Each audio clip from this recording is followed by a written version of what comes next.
han decidido unir sus fuerzas para las próximas elecciones municipales y autonómicas. Izquierda Unida y Podemos se van a presentar de forma conjunta, se ha acordado a nivel estatal. En Andalucía, la buena sintonía de sus líderes se ha traducido en una confluencia que ha despertado también algunos recelos en Madrid. Hoy estamos con Antonio Maillo, coordinador general de Izquierda Unida, y Teresa Rodríguez, coordinadora de Podemos Andalucía. Bienvenidos a los dos. Buenos días. Esa buena sintonía se nota, ¿eh?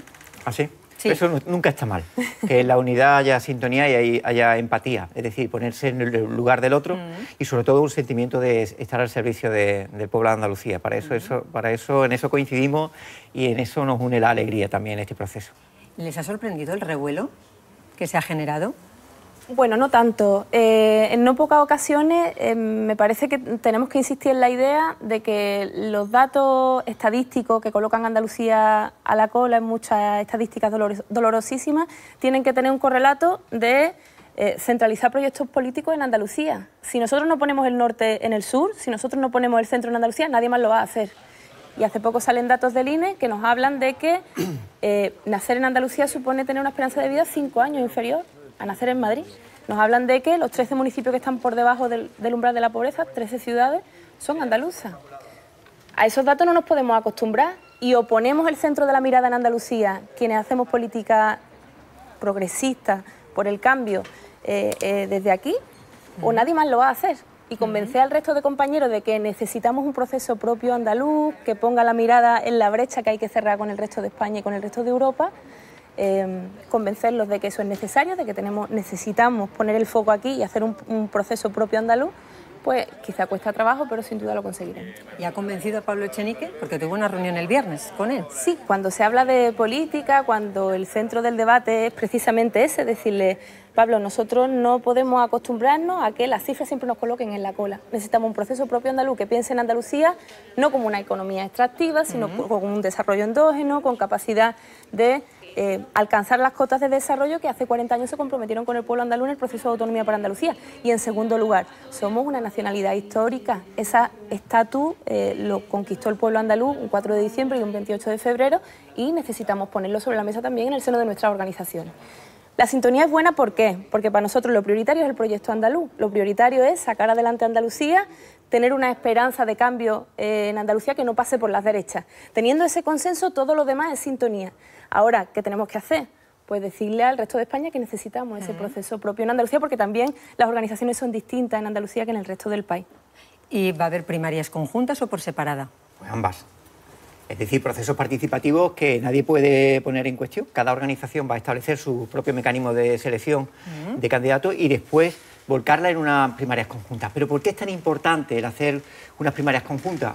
No lo hacemos por unas organizaciones políticas, lo hacemos como una apelación a un pueblo andaluz que, aunque no esté afiliado ni sea militante de ninguna de las organizaciones que integramos este bloque de cambio, se incorpora a este proceso. Nosotros queremos muchas complicidades de gente que está huérfana pero que tiene hambre de cambio. Y creemos que en Andalucía se da una situación muy específica. Los vientos de cambio que se producen en España no tienen una traducción en los vientos de cambio experimentados por el Partido Socialista de Andalucía. El Partido Socialista de Andalucía, hasta biológicamente, si me permitís, lleva 36 años gobernando, no es bloque de cambio ni es agente de cambio.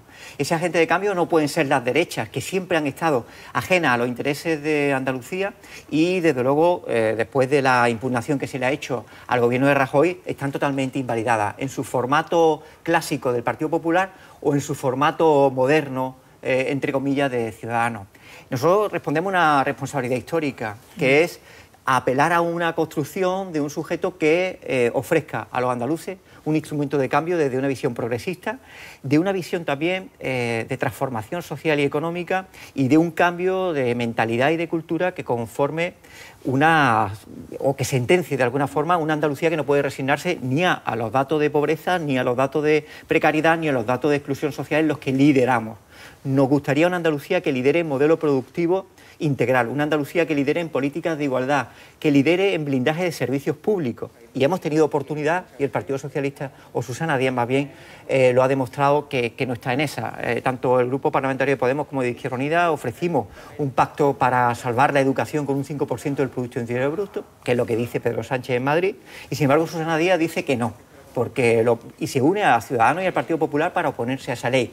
Claro, ¿eso qué es lo que define? Pues define en Andalucía una correlación de fuerza entre las organizaciones o los proyectos políticos que están en una suerte de bloque conservador, aunque tengan en algunos casos un lenguaje progresista, y quienes nos situamos en un bloque de cambio con la aspiración de mucha gente a la que le interpelamos no para decir de dónde viene, sino a dónde queremos ir con Andalucía, y creo que en esta unidad hay un mensaje.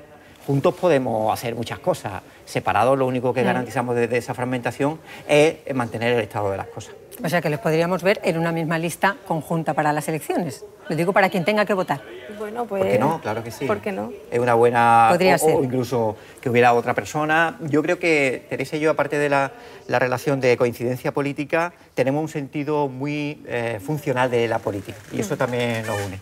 Somos personas que sentimos que tenemos un momento de responsabilidad aquí, temporal, que nos volveremos después a nuestro trabajo, y esa temporalidad también nos hace ser más audaces. No estamos aquí para mantenernos en el tiempo como líderes de nada. Estamos aquí para ser instrumento de cambio y aportación, y creo que eso en política, con todo, yo creo que lo tenemos que decir con mucho orgullo, no se da mucho, porque no es raro ver que los egos muchas veces estropean los proyectos políticos. Sí, que se hace de la política una profesión. Y que las carencias, y que en eso no tengamos ese problema, creo que es digno de destacar. Y creo que puede salir una lista formidable de unidad, de simpatía, de fuerza, de energía, de desborde, y de concentrarnos en un discurso que es qué queremos hacer en Andalucía al día siguiente de estar en condiciones de gobernar.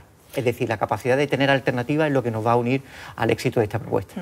Una de las cosas en las que ha habido coincidencias muy naturales en el código ético, es decir, la necesidad de establecer limitación de mandato, limitación de salario y revocabilidad. También en eso hemos coincidido en el Parlamento, en cada votación, en plantear la necesidad de limitar los privilegios de la política ante una sociedad que tiene graves problemas para salir adelante con un salario digno y con condiciones laborales dignas. Iba a decir, Adelante Andalucía no es un nuevo partido, entonces ya han acusado de... Es que está intentando crear un nuevo partido, Teresa Rodríguez. Hemos dicho 1000 veces que va a ser una coalición electoral, ese es su formato jurídico, pero que sobre todo, y más allá de los formatos jurídicos, que no es lo que más nos interesa aquí, ni es un debate de reglamento, ni es un debate jurídico, es la necesidad de abrir una iniciativa donde quiera incorporarse más gente. Nosotros hicimos la presentación de la iniciativa en un lugar precioso, en el convento de Santa Clara, que es un patio donde entra aire, donde la gente se junta a debatir sobre alternativas, donde comparte su tiempo libre, donde proyecta sus ilusiones a futuro. Eso queremos que sea la iniciativa Adelante Andalucía y que dé lugar a una alternativa de gobierno para Andalucía que sea confiable para la mayoría social. Ese es el gran reto que tenemos por delante. ¿Le ha trascendido algo de la reunión entre Pablo Iglesias y Pedro Sánchez? Nosotros, reunión secreta, nos hemos enterado todos al final, pero bueno, era secreta, ¿no? En el último Consejo Ciudadano Estatal se aprobaron 20 propuestas que se iban a poner sobre la mesa en el debate o en el apoyo a Pedro Sánchez en su gobierno. Pedro Sánchez está gobernando gracias al apoyo de Podemos, entre otras fuerzas políticas. Salían las cuentas, efectivamente, que era algo que se había puesto en cuestión durante los últimos 2 años. Hemos estado 2 años diciendo que salen las cuentas, y se ha tenido que demostrar en una coyuntura como esta.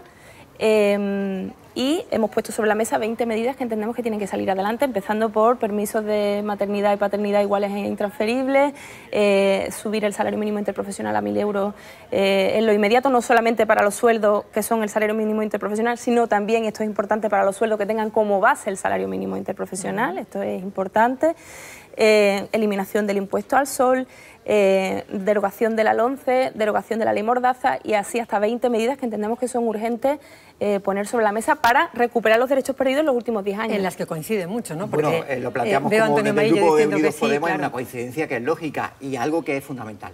Si hay una voluntad de cambiar la relación de las condiciones laborales, esa se tiene que traducir en la derogación de las reformas laborales. Efectivamente. Y creemos que es una de las voluntades que van a definir el termómetro de cambio. Asistimos con esperanza a determinadas medidas que ha tomado el Gobierno, pero evidentemente esas medidas tienen que tener una traducción de lo que podemos llamar medidas troncales o estructurales, es decir, medidas que van a cambiar no ya los gestos que son deseados y no dejan de ser significativos, sino también el propio modelo, en este caso de las relaciones laborales. Nos preocupa que hayan ya anunciado, dejando caer, que no va a haber cambio o derogación de las reformas laborales, porque entonces no va a haber cambio en las modificaciones de un mercado laboral que está caracterizado por la precariedad, esto es, por las condiciones materiales de vida. Y creo que el éxito de las propuestas del Grupo Unidos Podemos, en el que se integra Izquierda Unida, es el éxito de situar en el centro del debate político en el Congreso, ante un gobierno que ha cambiado, la voluntad traducida en todas aquellas leyes que el Partido Popular bloqueó y que ahora tenemos una oportunidad de desbloquear y de convertirla en realidad. Derogar la LOMCE es fundamental para un modelo educativo inclusivo e igualitario. Derogar la ley Mordaza es fundamental para unas condiciones de vida, de libertad de expresión y libertades fundamentales que han sido cercenadas con profunda represión a muchas personas en nuestro país.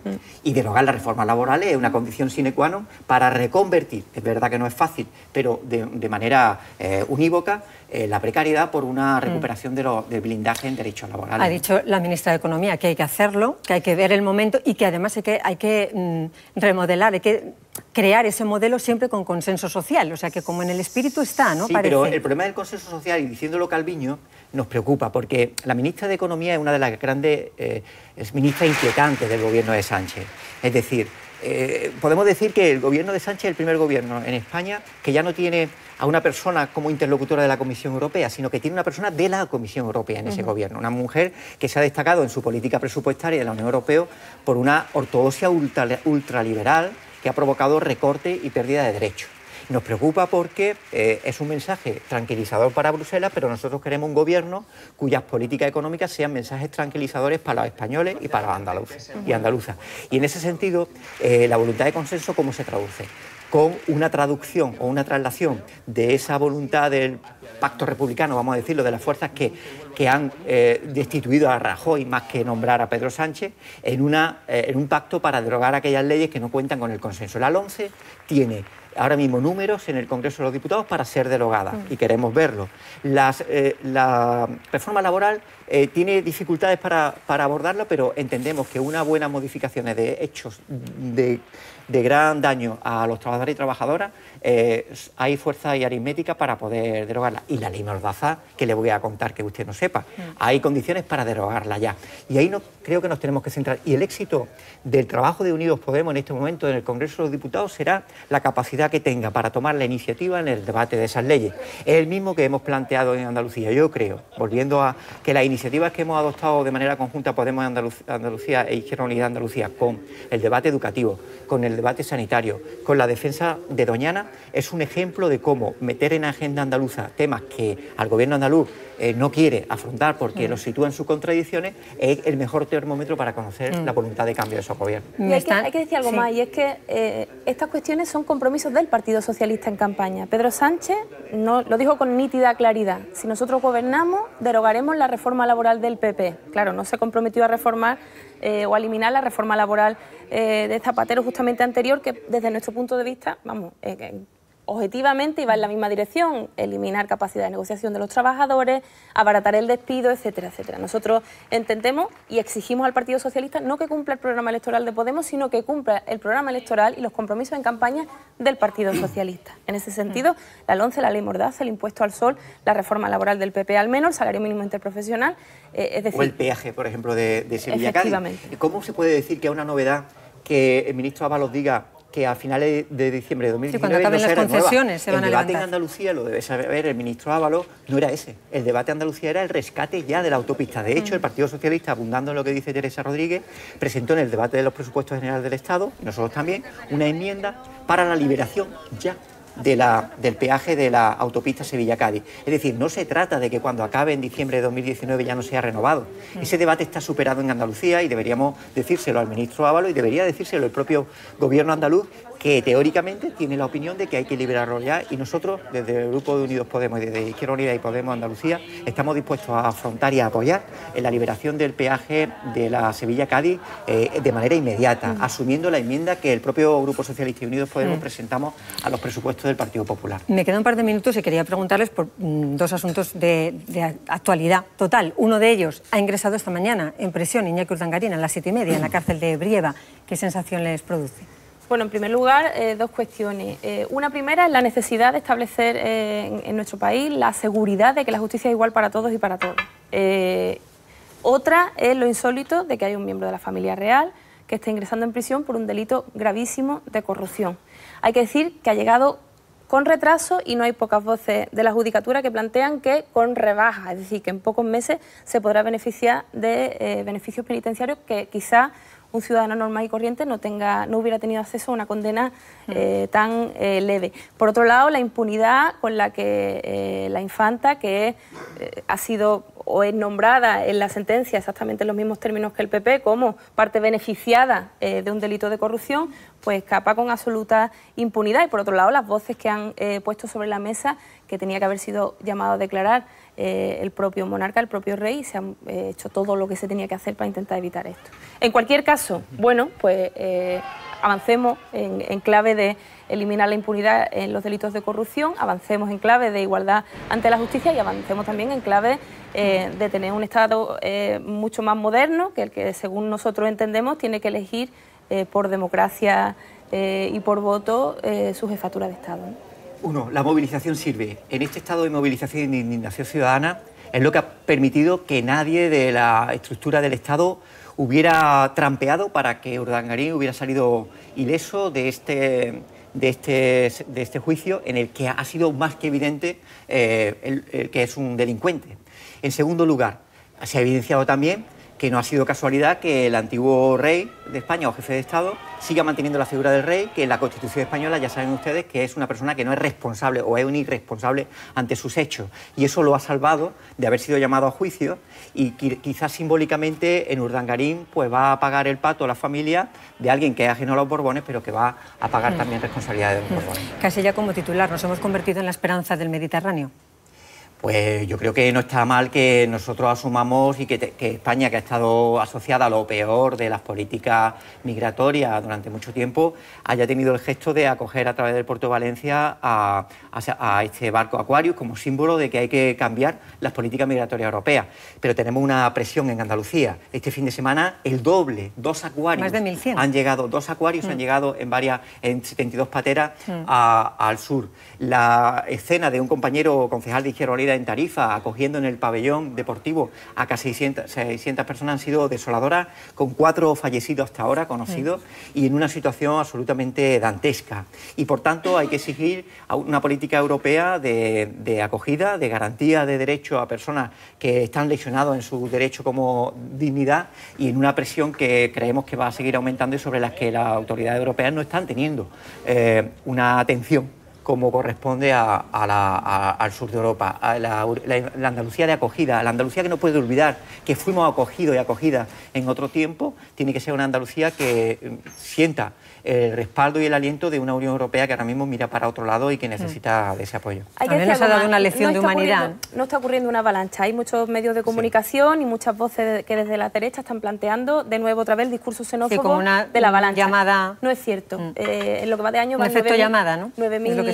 personas que han llegado en esa situación y hay que recordar que un estadio de fútbol de los que estamos viendo últimamente en el Mundial caben 40.000 personas. Por tanto, no es verdad que exista una avalancha.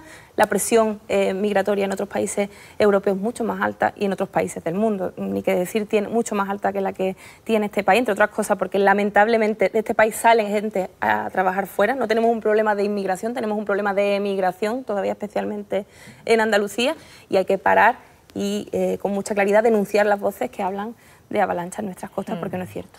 Francisco Franco, al parecer ya sí va a salir del Valle de los Caídos, o por lo menos hay una pretensión, ¿no? Ya era hora. Yo creo que 40 años después, que todavía la sombra del dictador, del responsable de un genocidio como fue no solo durante la guerra, sino después de la guerra, bien planificado, el responsable y hacedor de que haya miles de españoles y españolas en las cunetas enterradas todavía, esté ahí como una sombra en el Valle de los Caídos, ya era hora de que se liberara nuestro país de esa sombra y cuanto antes una demostración de dar un salto adelante en una asignatura que tenemos pendiente.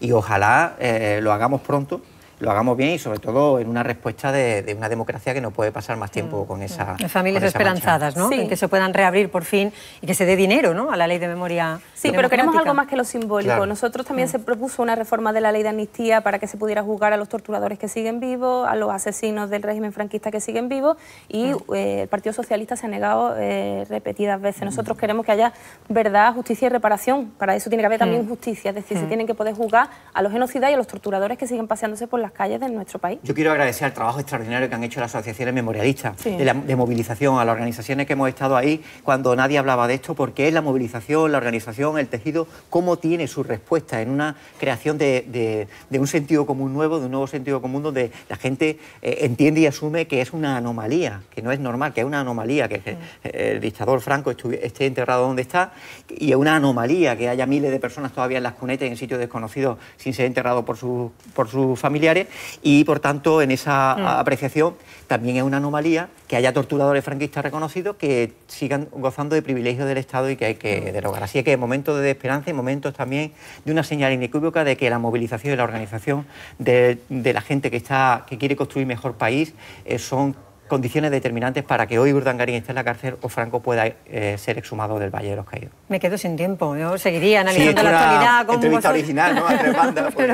pero bueno, muchísimas gracias. Les veo muy ilusionados, además con su nuevo proyecto Adelante Andalucía, así que muchísima suerte. Antonio Merece Maillo, la Teresa pena. Rodríguez, Gracias, muchísimas muchas gracias. gracias. Muchas gracias.